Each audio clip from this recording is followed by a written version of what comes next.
is it to be back out here after long-awaited, moment to be here? Definitely. I'm just super excited, super blessed. First and foremost, just all praise to God, just getting me back on the field, and got great teammates, support, and great staff that's really helped me through a lot of this process for sure. I've been here the whole time. Usually I like to go down to San Diego and be with Troy, but this was a different time period for myself, and so being back with some great people, it's been amazing. Nick Sorensen was saying that you can actually get better through mental reps when you don't play for a long time if you really take it seriously. Do you think that you become a better player even while not playing all this time because you've been so mentally into it? Definitely.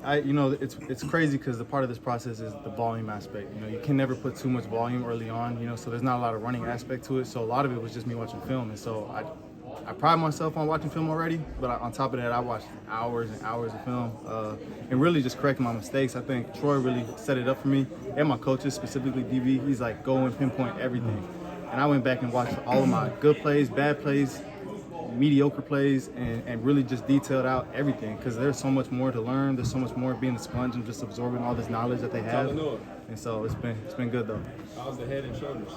The Head and Shoulders is not in the works because I'm a Bath and Body Works guy, and so Bath and Body Works, shout out to them. So it's good.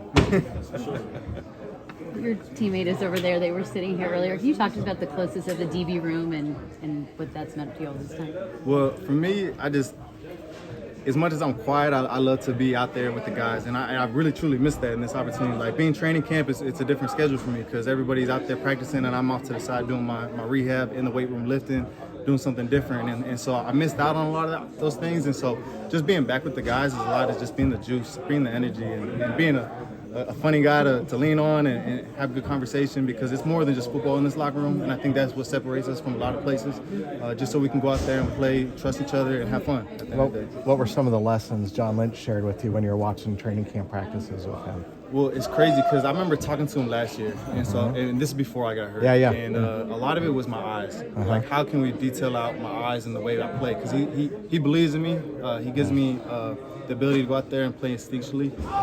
And so a lot of it was like, what are we seeing with my eyes when we're back there watching together? Because a lot of it, you guys probably saw me out there. I'm standing next to him just asking, and it was like, where are your eyes at on this play? What's this play? What are we doing? And how would you attack it if you were offensive? And I got to go watch some with Kyle, because Kyle even brought me into that, because I even went back and watched practice back right next to him, and seeing what they're trying to attack for our defense. And so those are the things that you pick up and you learn and try to put into our game and make our defense the best in the world. Some of the silver linings maybe that has happened is it being able to go back through your film with a fine-tooth comb. Oh, definitely, yeah.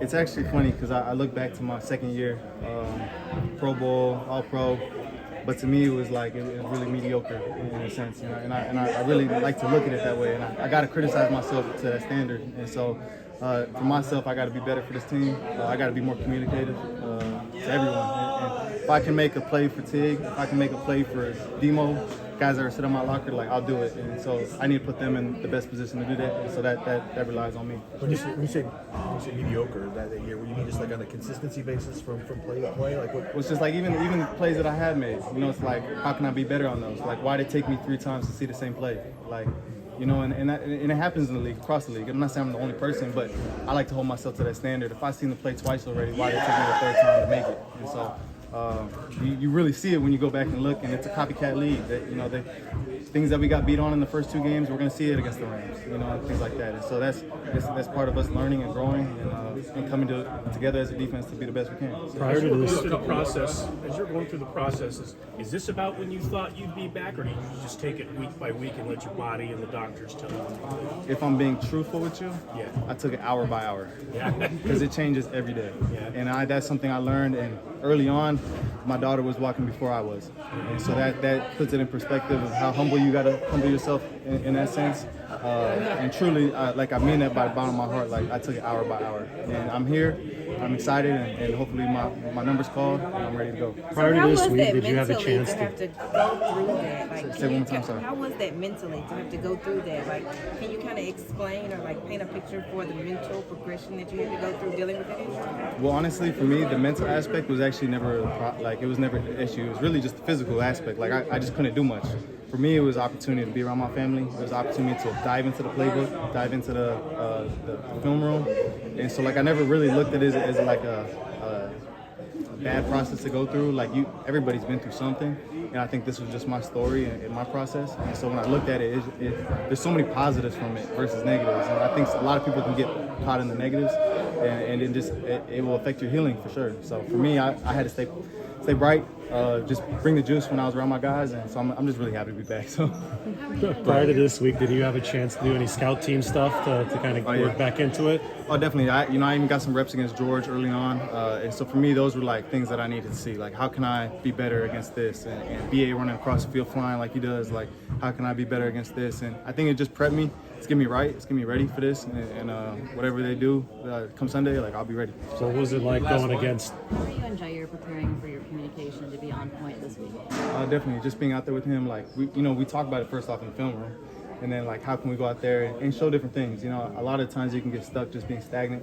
And for me, I just got to be, because that's one of my issues too. Like, how can we just show something, do something different? And if we're just gonna play the call, we're gonna play it straight and win the down. So. Day before Sunday's game, it's SC Michigan. You got a thought or two? Fire on all the way. We're gonna win. Easy. You hear that, Tracy? Well, he's going to do predictable picks in a second, so I'm going to hear it again.